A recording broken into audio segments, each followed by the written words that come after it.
వైకాపా నాయకులు ఒక పిల్లోడు నోరులో అతను చదువుకున్న పుస్తకాల నుంచి కాగితాలు చింపి నోట్లో కుక్కేసి పెట్రోల్ పోసి తగలబెట్టి చంపేశారు.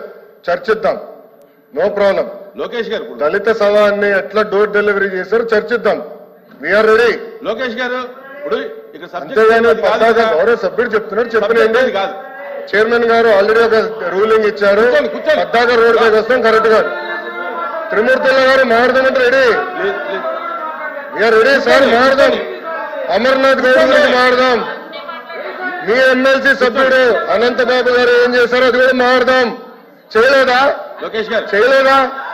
అనంతబాబు గారు సవాన్ని డోర్ డెలివరీ చేయలేదని చెప్పండి. మీరు చెప్పండి, చెప్పండి, చెప్పండి సార్, చెప్పండి. సవాన్ని డోర్ డెలివరీ చేయలేదా అని అడుగుతున్నా. త్రిమూర్తుల గారు చెప్పండి. బీసీల గురించి మాట్లాడుతున్నారు కదా, అందుకనే మాట్లాడా. అమర్నాథ్ గౌడ్ గురించి కూడా మాట్లాడా. Challenging. Let us discuss. Lokesh గారు లెట్ us డిస్కస్. లోకేష్ గారు సార్ ఆయన కూర్చోమనండి sir. I have right. I'm minister of the house. I have right to talk.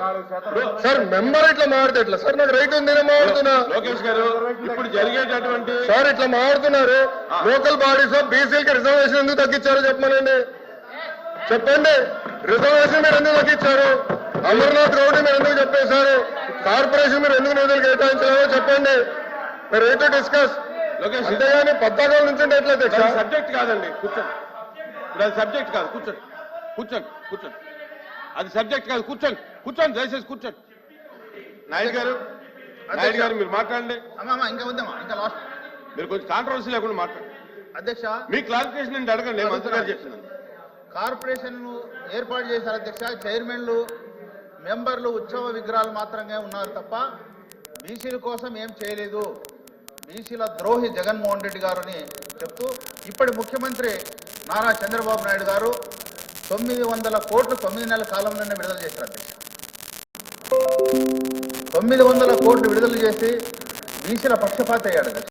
బీసీల భగవంతుడు అయ్యాడు అధ్యక్ష. ఈ మాట ఎందుకంటున్నానంటే అధ్యక్ష, గత ప్రభుత్వం లబ్ధిదారులకు సంబంధించినటువంటి